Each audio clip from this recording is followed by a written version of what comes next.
Good afternoon, and welcome to another amazing episode of Rise with Hanna Olivas. And we are celebrating Women's History Month and upcoming International Women's Day. And so I wanted to bring the best of the best women who are leading in life and in business. And this one is kind of surreal for me because we are switching places. I have the amazing Alison Maloni, who is an extraordinary author, writer, speaker, journalist, anchor woman at Newsmax, a beautiful mama of 3 ladies, and just an all-around beautiful woman. And I got to meet this extraordinary woman in New York City a few years ago where she interviewed me, and I got to share a little bit of my story. So this one is special for me, and I've been excited to do this, and I'm so happy you're here. So thank you for joining me today. I'm so happy. It's definitely different being on the other side. I'd rather be on your side. And it's funny because I'll tell, guests when they come on, don't be nervous. It's just a conversation. And then I realize when I'm on the other side, no, really, there is a reason to be nervous. And I totally understand what it's like, to be the person who's being interviewed. So thank you for having me on. And hopefully I don't stumble along the way. I think this is going to be great. So we have been working behind the scenes on a campaign called She Wins, and it's all in honor of women winning together, changing the narrative of the mean girls stuff and just really paving the way for women to connect genuinely, to support one another and just really elevate each other. Because the saying with the She Wins campaign is, if I win, you win. If you win, I win. If she wins, we win. And so I thought, what a better person, someone who's been writing, someone who's been talking about this, someone who's been empowering women, you. And so I'm like ready to dive in. I have lots of things to ask you. And you have been working on so many different projects. So I kind of want to just do this step by step. So I know you have a book that is already out. Mm-hmm. I do. Yes. It's called, oh my gosh, Breaking the News, Build Buzz for Your Brand. And it was something that I wrote a couple of years ago. And it's for businesses or entrepreneurs who it's a step-by-step guide of how to do PR for yourself, because not everybody can afford an agency. People may just be starting out, or you even may have an internal marketing team that, is trying to do some press and get media exposure, but they don't know exactly how to do it or how to connect with journalists. So I pretty much put together everything from making sure your social media is clean and consistent and you're doing all the right things to how to write a pitch, how to find the journalists. And then I ended it with, things to do when you do get that media interview, what to wear, what not to wear, how to be prepared, how you should end your interview and follow up and try and get future press. So it's kind of a guide for anybody who wants to learn a little bit about media. And I love it. It was great. It was amazing to write it, to hold that book in your hand. It was on my bucket list to write a book. And then I didn't think I was going to write another one. And here we are. I just finished my second one. And I saw that you released a sneak peek of the cover. Now, what is this book called and what is it about? So this book is called Rising Above, Empowering Stories of Women Who Overcame Adversity.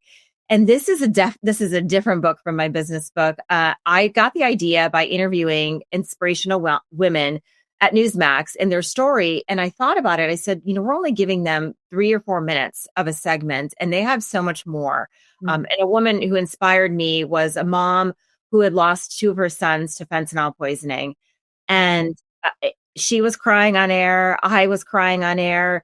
And I'm thinking, how is she standing? How is she even doing this after losing 2 children? And I wanted to share her story. And I started gathering other stories by interviewing other women who have overcome extreme challenges, from breast cancer to domestic abuse to drug addiction to a near fatal motorcycle accident. And I put them all together. So there's 10 stories of women, and they've all taken their tragedy and they're turning it into something. So they're not just, sitting, woe is me. They've all done something, whether it's creating groups or writing books or speaking or creating movements. And I'm hoping that, people who read this book will get something from it. Maybe somebody's going through something similar. My story's in there as well. And when I submitted it to the editor, I'm thinking my story is nothing compared to these women. And I almost thought about taking it out, but I said, I'll leave it in because there is a little something to it that not everybody has gone through. So I'm excited. I was rereading it the other day, and I started to cry because like one of the women who I'm featuring has never told her story publicly. And so this is the first time, and it's just, it's pretty amazing. So I'm excited. So when is this book going to release? That's a good question. So it's the final editing stages. So they have everything. So my editor is just going to go and tweak some things. We're hoping May, but springtime. So that gives me until the end of June to be able to have it out. So hopefully soon. Well, we definitely want to keep track of that and support you and promote it and just blow it up, because having those types of stories, I think women, just people in general, need to feel hope and know that they're not alone and that there's no one situation that is the same. So I'm very excited to read that. So you are journalist, anchor woman, but you also have been running a successful public relations agency, and you're a mama. Now, how do you find the harmony in all of that? Oh gosh, I wish I had, an answer to say, oh yes, it's work-life balance and it all works out and I do this and I don't. It's a struggle every day. I mean, some days I wake up and think I'm going to do X, Y, and Z, and then I only get Z done because, my kids are sick or something happens or a client has a crisis. So I just power through. I try and give myself grace as I've gotten older and as my business has grown. I'm not glued to my computer 24/7. If I get an email at 8:00 at night, I'll look at it. If it's not important, I'll respond tomorrow, because I've learned along the way that when you're attached to your phone or your computer and, then your clients expect that. And my clients know, like, obviously if there's an emergency to call me, but like last night, 5:00, my daughter had a basketball game. That's it. Phone's done. Emails are off. I'm not, going to be focused on work, because I did that in the beginning of my business and I was present, but not really present. I was listening, but I really wasn't. My focus, and my daughter called me out on it one time. My older daughter, she was telling me a story and I'm typing like, yeah, I know what you're talking about. She said, Mom, what did I just say? I said, you said something about soccer. And she's like, no, Mom, I didn't say anything about soccer. Mommy. So I think it's just a learning curve, and it's not good every day. There's days that I'm like, how am I going to do this? I'm overwhelmed. I get anxiety. There's all those things that I wish I could say that, life is perfect, but it's not. And it's just, you take it one day at a time. I love the transparency. Sometimes we're afraid to share when we're experiencing that anxiousness, or when you said powering through, it's kind of like we get shamed when we say statements like that. But the reality is it isn't perfect. There is no real work-life balance. I think there's harmony. And sometimes we have to establish boundaries, like the one you talked about, phones off. If I'm with my kids, phones are off. So I think that's actually part of you winning. And not only you winning, but your girls winning, because mom is fully present, paying attention and not half listening, which I have a 12-year-old who just did that to me yesterday. I had this crazy day and she's talking to me and I'm uh-huh-ing her as I'm looking at the phone, and she goes, Mom, it's 5:35. And I'm like, oh my gosh, Sophia, you're right. Phone down. It's Sophia time. So I love our little ladies who keep us accountable. So as a media expert, keynote speaker, writer, you often have addressed the challenges that women face in media. And I was wondering if you could just elaborate a little bit on that, how it's been for you, some of the things that you've had to overcome, and how it is currently for you. Yeah, I think for women in media, and And I don't even know if it's women in media. I think it may even be just women in general. There's this image we feel we have to portray. We have to look a certain way. We have to act a certain way. We have to apologize. We always have to explain things. We feel bad. And in the media specifically, I mean, realistically, if you look at TV news, you don't see a lot of older women. You see older men, you see men who are balding, you see men who are overweight, you see, men are not as attractive to look at, and they're making a lot of money. And I think that it is changing. It's certainly not like that at Newsmax. There are women of all ages. And that's what I love about that network, that it's not this, typical network. I think we're harder on ourselves, but I also attribute social media. I will put some things out and people are mean. They say comments, either one, you have too much Botox, or you need Botox, or, oh, did you gain weight? Or why would you wear that dress? Or I don't like your hair. And sometimes it's women, which I'm baffled by. You should wear your hair up more. Why do all these comments? And you can brush them off, and I do, but sometimes they get to you because they always hit you where you're the most insecure.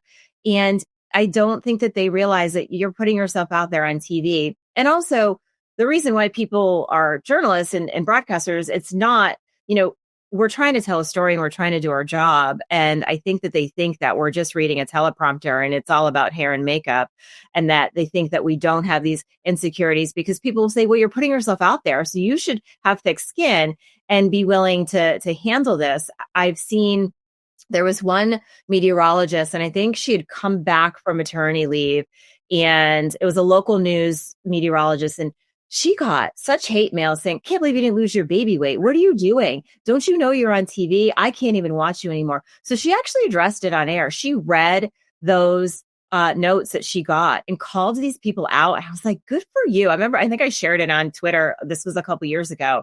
And I was like, good for you for doing that. And so there were occasions that I've called people out because of what they've said, and it's hard to digest it. But I also have told, and I've told my clients this, is when you get these trolls, just kill them with kindness, because they don't know how to respond. And when they see that, you're not affected by it, they go away. But it's still, and the other thing too, and it's, my daughters they follow me on social media and they read those comments, and I can handle it, but I don't want my daughters to read that. And I definitely don't want my daughters to have to ever experience that, from people who are just mean and hiding behind a computer. But I do think the media landscape is changing. I think that people are realizing that it's not just about looks. And so I'm hopeful, but there's still some challenges, that's for sure. I remember I had the honor to interview Joan London. Oh, wow. And I have to tell you, number one, I was so nervous. It was live.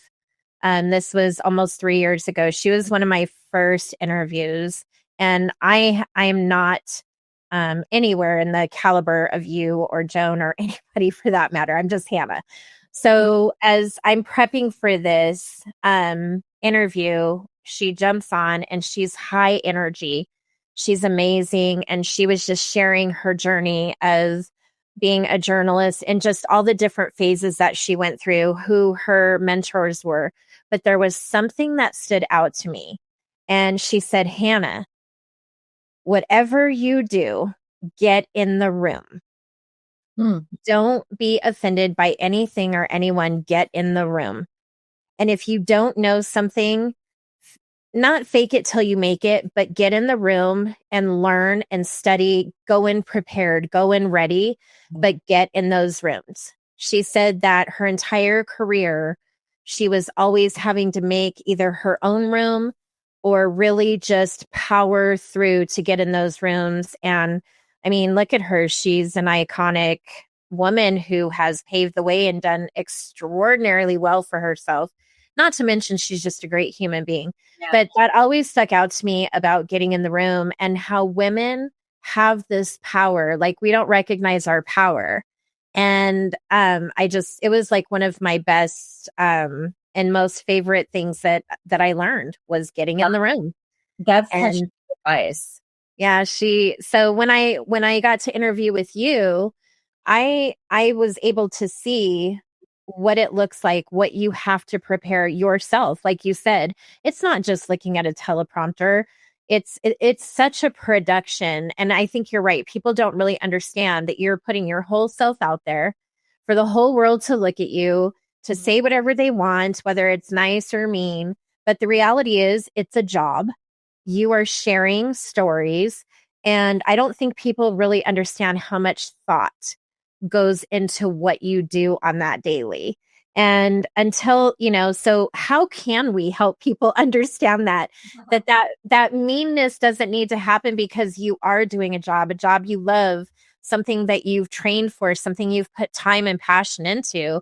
How can we convey this to people so that they stop that stuff? Yeah, I think we just continue to share the story about what goes into your job. And unfortunately, I think those people, I've learned along the way that people that say those things aren't happy with themselves in their life. So they are, putting their insecurities and anger out on you. It's the misery loves company. So I always think about that when I see a comment, and I say, okay, well, they have something going on in their life that they find the need to message me or put on my wall that, I'm ugly or whatever it is. So I just, try and brush it off. And I think the more times women call people out, or men too, because men get it as well. I think the more times we call people out and say, this is not okay.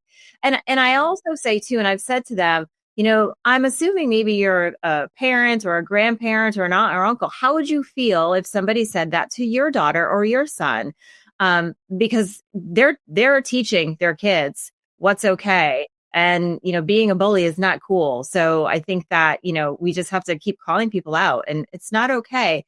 And going back to what you said, what Joan London said, to get in that room, I think that is so important, because I know for me, I know I bring value. I know I have, the skills, but I still have that insecurity, especially when I'm in a room full of, executives or, my peers. And speaking up has been a challenge for me, and just asking. But I've realized that I have to ask, or I have to say, I'd like to go there. Can I go to that event? I would. And then I just present it. And 9 times out of 10, they say, oh yeah, sure. Absolutely. So sometimes I feel like we just have to ask, not that they're not thinking about us or thinking of us, but we have to do the extra work, I think, as women more than men. And it's just, at this point, is what it is. And then we do the work, and then we kick butt, and they're like, oh my gosh, they were great. Why didn't we have them initially? So right. We do have to ask and insert us. And also one more thing, because I always deal with this, because if I'm trying to be assertive, or I always feel like, are they going to think I'm being, bossy or what? But then I think, well, no, because my colleague just walked into my boss's office. He didn't have an appointment. He just walked right in. So we always have to take a step back and think about, maybe not think too much about what we want to do and just do it. I love it. Just do it. Yeah. So with the evolving landscape of media, women in media and communications, what do you foresee for women who want to step into this industry? Or what would be some things that you would love to see change so that women can win, they can walk into their power and really just shine? Like you said, kick butt. Mm-hmm. I think starting a podcast is a great way, because then you get to control what you're saying, what you're doing, who your guests are, how long your segments are, how you want it to go. So even if you want to get into TV or radio, and, maybe you're young, or maybe, you want a career change, start with a podcast, start writing, just putting yourself out there as an expert in the media, as a storyteller, as a journalist, because then you'll get that confidence. And, if you do want to go work for a TV station or make it to the national news, you now have this as your background, your experience. You can say, I have this podcast. I think podcasts are they're growing dramatically, and people love listening to them or watching them. Also, even just doing lives on LinkedIn. I just learned about this. I'm on LinkedIn all the time, but you can do a live interview, like live Instagrams. Just put yourself out there And back in the day when I got into TV, there was like this, and there still is a look. I mean, you can definitely tell, oh yes, you're a news reporter, you have that look. But there was like a way you had to just be and present yourself, and you had to have that TV voice, and you still do. But now I think it's all about authenticity and being real. And it's okay to mess up, and it's okay to let your guard down a little bit when you're doing interviews. It's okay to be real, because I think people are sick of the robots, or, what they grew up with, in the news business. So just put yourself out there and do as much as you can. And you'll stand out there. And I think that's more of a growing space there's Oprah's network. There's, all these women-based, groups and podcasts. And I think that's going to continue to grow. And I think it's a great opportunity for women to just dominate the media landscape. What do you think about, there was this term that was thrown around quite a bit, especially for women in media, this ageism. Mm-hmm. I have to ask, what do you think about that? I mean, I see some of these women in media who are 50 plus, who are just killing it, who are amazing, authentic, genuine. And then I see these younger girls who are coming in. They're hungry, they're ready. And to me, the younger girls coming in to the women who are seasoned, it's a win for the younger generation, because the seasoned women can share their experiences, but instead it's become kind of this like, oh, well, you're over here because you're this age, and we're over here because we're this age.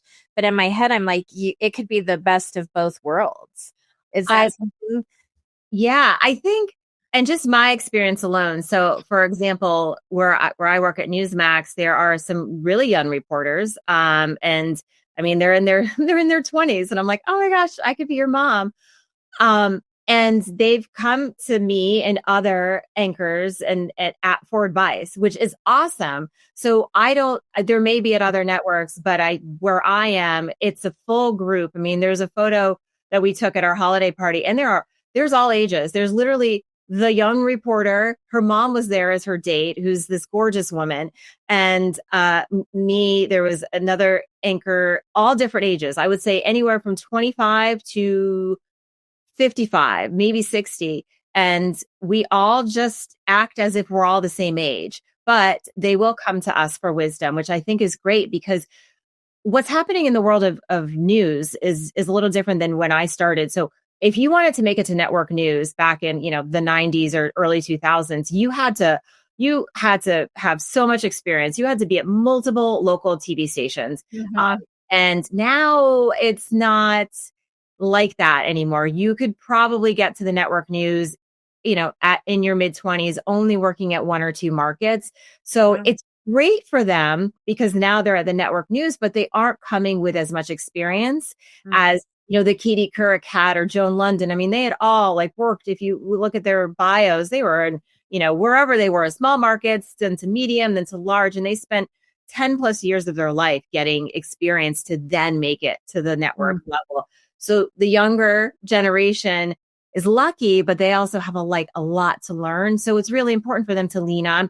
And I think for women in my age group or older, there is a sense of, oh, wow, look at them. They don't even need any makeup to go on. They flawless skin, and we're all with our under eye patches and stuff. So it's almost like you're not jealous. You're just kind of sad, and you're like, oh, I wish I was them. I wish I could just, bounce back like that, and things like that. But I don't think that there is, there may be for some people, but I think if somebody's upset or jealous of a younger person coming in, then again, I think they have some other issues to deal with. Yeah.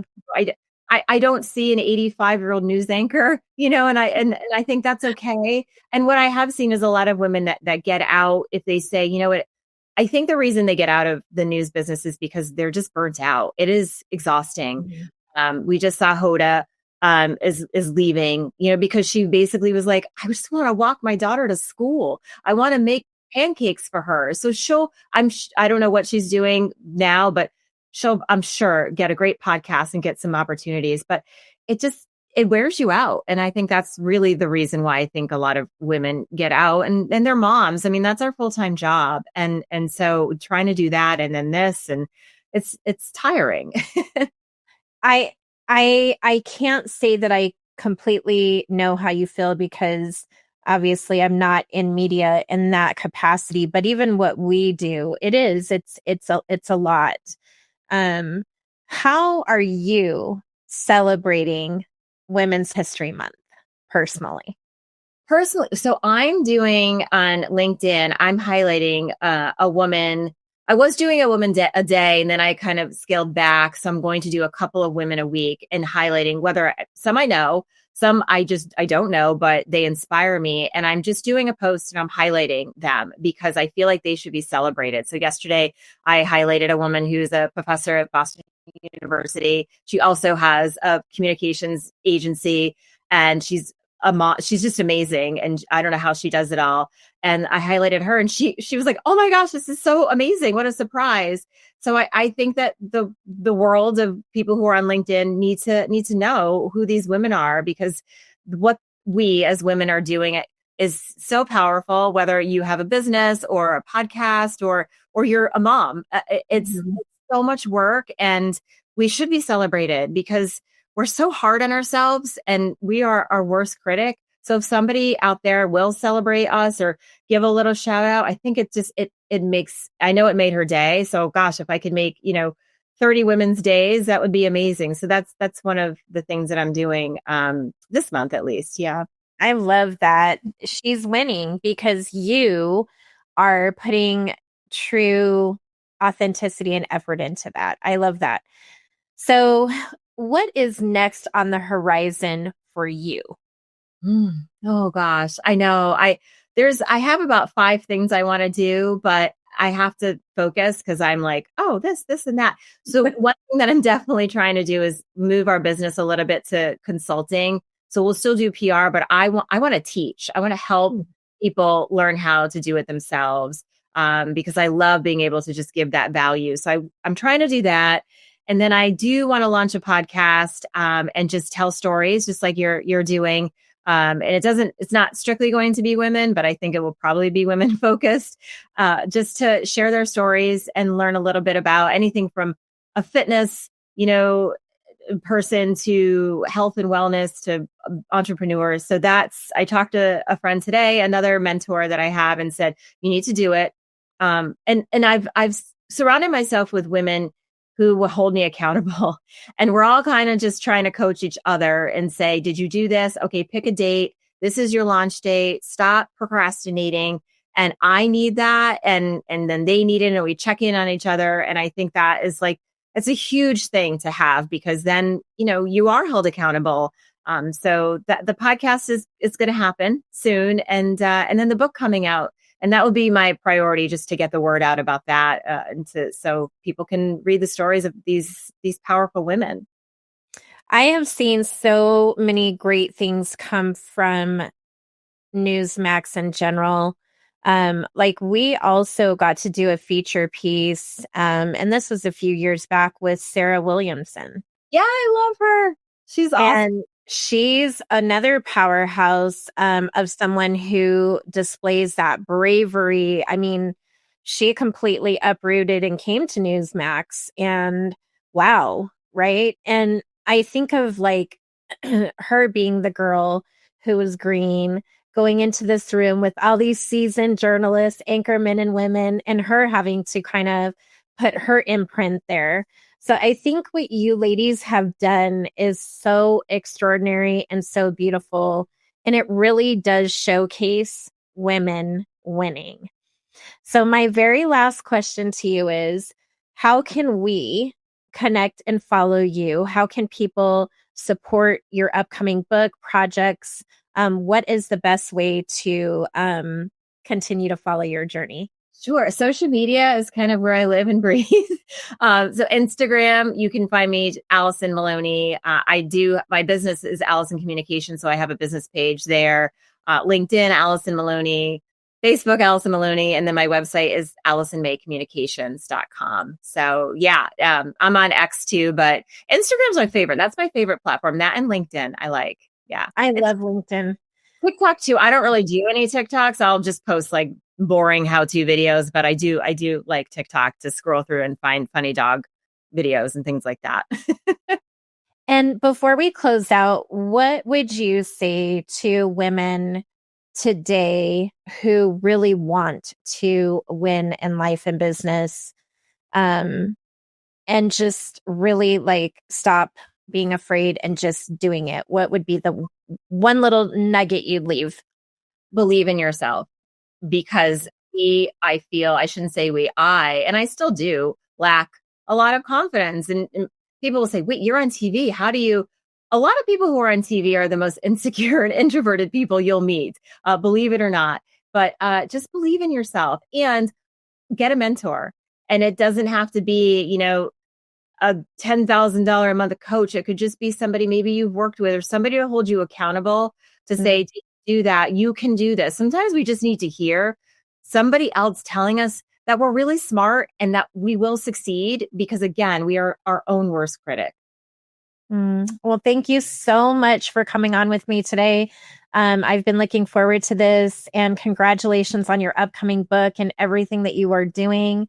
Thank you for being a part of the She Wins campaign interviews, and happy Women's Empowerment History Month to you and everyone at Newsmax. And it was great to talk with you today. Same to you. Thank you so much.